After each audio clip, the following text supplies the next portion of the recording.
Bonjour les gens. Bon alors, aujourd'hui, c'est un dessert aujourd'hui. Il y a longtemps que je voulais le faire, ce style-là.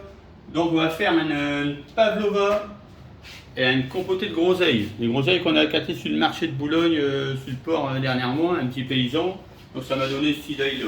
Pavlova, à la base, c'est pas des groseilles, hein, c'est peut-être des fraises, des framboises. Mais bon, après on peut adapter. Donc la pavlova, il faut savoir que c'est un dessert qui a été créé en Australie lors d'une tournée d'une danseuse russe en Australie et Nouvelle-Zélande. Voilà, c'est tout ce que je peux vous dire. Après, il y en a qui revendiquent autre chose, mais voilà, je pense que c'est la bonne version. Alors mes gens, bon, il faudra la même chose pour la pavlova. Donc il faut, pour la meringue, sucre glace, sucre en poudre, maïzena, vinaigre, ça peut être vinaigre ou jus de citron, blanc d'œuf, deux blancs d'œuf pour 4 personnes. Après la compotée des groseilles et de la confiture de groseilles à macro. Et la chantilly, ça sera sucre glace, crème liquide grasse, très grasse, 33% de matière grasse, important pour la crème. Et un bâton de vanille de Saint-Philippe de la Réunion, toujours de ma copain, Régis. Alors mes gens, on va attaquer la meringue. Donc, on va faire tourner tout doucement. Au départ, on fait toujours tourner doucement pour une meringue. On met les deux blancs d'œufs.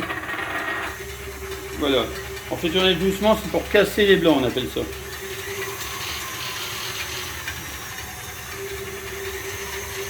Donc, on fait tourner doucement. Voilà. On laisse tourner. Alors mes gens, vous voyez, après avoir tourné doucement, ça commence un petit peu à blanchir, à monter. Donc là, on accélère, on met à fond. Donc voilà, une fois que c'est bien lancé, vous voyez, ça commence à bien blanchir. Donc là, on va rajouter les ingrédients. Donc le sucre en poudre. Donc il y a 70 g de sucre en poudre. Il y a 50 g de sucre glace. La maïzena. La maïzena, c'est ce qui fait que c'est le propre de la pavlova, c'est qu'on a l'extérieur qui est craquant et l'intérieur qui reste moelleux. Et une cuillère à café de vinaigre. Le vinaigre, ça empêche de faire des grumeaux en fait. Ça crée une réaction chimique. Donc là, on laisse bien monter. Alors mes gens, vous voyez, c'est bon, la meringue, elle est montée, je pense, on va vérifier. Voilà, impeccable. Vous voyez, elle tient bien au fouet. Alors, faut qu'elle soit ferme, mais pas trop. Que ça fasse juste une pointe comme ça, c'est impeccable. Donc là, on va la mettre dans une poche. Je vais la mettre dans une poche pour faire mon dressage. Une poche que j'ai préparée. Et puis d'avance, on va gagner du temps. Voilà. Je vais mettre ça avec une maryse. Ça s'appelle une maryse. La maryse. Voilà. On va mettre dans une poche. Bon, mais j'ai un bon second, la poche elle est remplie, donc là je vais couper autour de la douille, parce qu'il ne faut pas ouvrir la poche avant d'avoir rempli forcément, puis après tout se barre. Voilà. On coupe et on va dresser. Mais un petit truc, donc j'ai mis un papier sulfurisé pour pas que le papier sulfurisé il glisse. Voilà, on met un petit peu de reste de meringue comme ça. Voilà, tout simplement. Hop. Et là, on va dresser. Normalement, on peut en faire 4. Il y a eu 2 œufs. Avec un œuf, on en fait 2. Et là, on dresse. Vous arrangez pour faire un bord un petit peu épais à la fin autour. Voilà.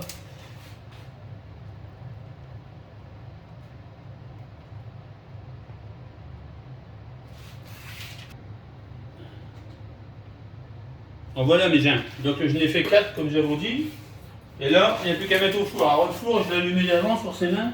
Je l'ai mis à 150 degrés pendant un quart d'heure à peu près. J'enfourne et là je baisse le four, je le mets à 100 degrés. Et ça, il y en a pour à peu près 3 quarts d'heure. Il faut vérifier en cours de route. Donc maintenant on va passer à l'étape suivante. C'est la compotée de groseilles. La compotée, ça c'est facile. Alors ça c'est la confiture de groseilles à macro que j'ai acheté au même paysan sur le marché. Voilà. Comme ça va atténuer un petit peu le côté acide des groseilles. de compoter là, et puis on va laisser compoter tranquillement, il n'y a pas pour longtemps, pour 5-6 minutes comme ça. Voilà. Bon, alors mes gens, donc les meringues elles sont en train de cuire, hein, hop, c'est dans le four, ça cuit, on a pour encore une bonne demi-heure, mais bon on va pas atteindre une demi-heure. Hein. La compotée, elle est faite, alors j'ai trichaillé un peu, hein, entre deux j'en avais fait une autre d'avance que j'ai mis un petit peu au frigo, hein, pour pas mettre sur la pavlova avec la chantilly, que ça soit trop chaud. Voilà. Et maintenant on va attaquer la chantilly. Alors là j'ai environ 20 centilitres de crème fleurette, 33% de matière grasse. J'ai 25 g de sucre glace. Voilà. On va commencer à tourner. Voilà. Et je vais rajouter après la vanille, donc Saint-Philippe de la Réunion, de mon copain Régis. Voilà.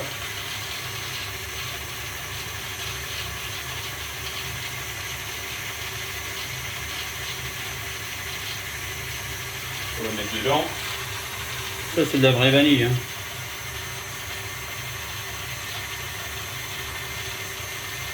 Alors, le reste je vais le garder, je vais le mettre avec du sucre en poudre, comme ça j'aurai du sucre vanillé.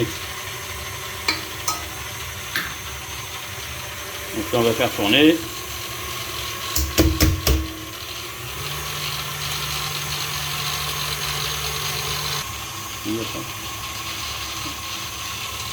Alors les gens, voilà, donc le chantilly elle est bien montée là, juste. Alors faut pas non plus trop, mais après ça. Faut pas oublier que c'est de la crème, donc de la crème qui est battue, ça devient du beurre. Donc c'est bon, hop, impeccable, elle est belle. Elle a une belle texture. On voit tous les petits grains de vanille là. Je sais pas si vous les voyez, mais je les vois. Donc on va faire comme tout à l'heure, on va le mettre dans une poche.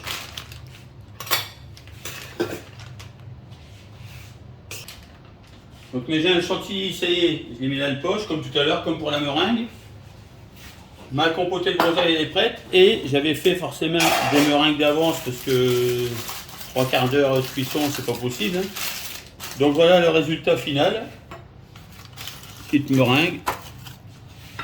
Vous voyez, donc il y a le côté croquant à l'extérieur et moelleux à l'intérieur. C'est ce qui fait le propre d'une pavlova. Voilà, donc c'est tout simple au niveau du dressage. Un coup de chantilly, voilà, on va faire des petites...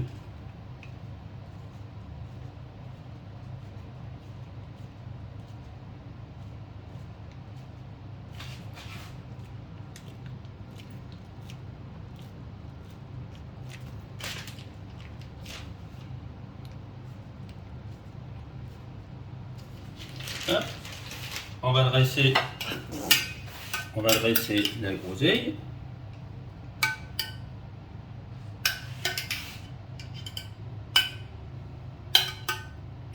On va se régaler encore un coup. On peut le mettre à la rebave derrière le portable quand même. Là, un petit peu de déco autour comme ça.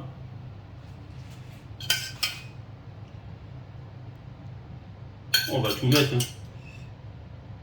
C'est vraiment bon tout ça. Donc profitez, hein, c'est la saison des fruits rouges. Ça dure pas longtemps. Hop. Un petit coup de sopalin pour faire propre. Des bords d'assiette comme on dit hein, dans le métier.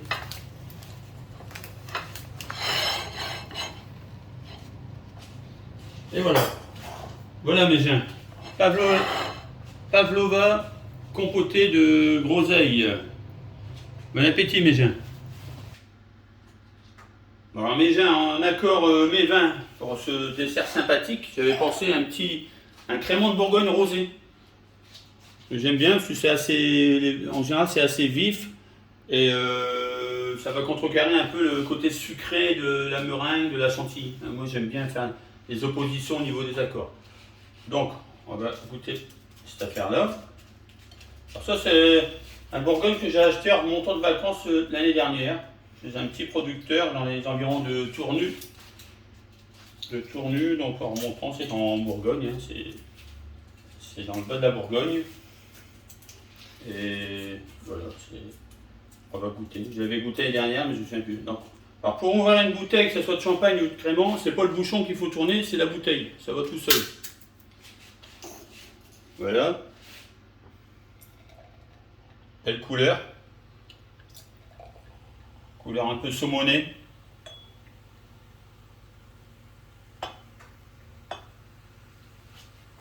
Voilà, on est en brut, un extra brut. Donc assez sec.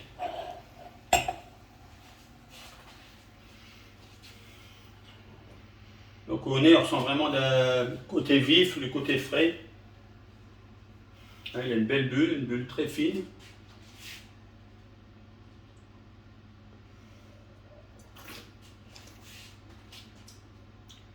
Et en bouche, on a ce côté vraiment, on est vraiment sur le fruit. Moi, je retrouve un peu de fruits rouges, fruits noirs.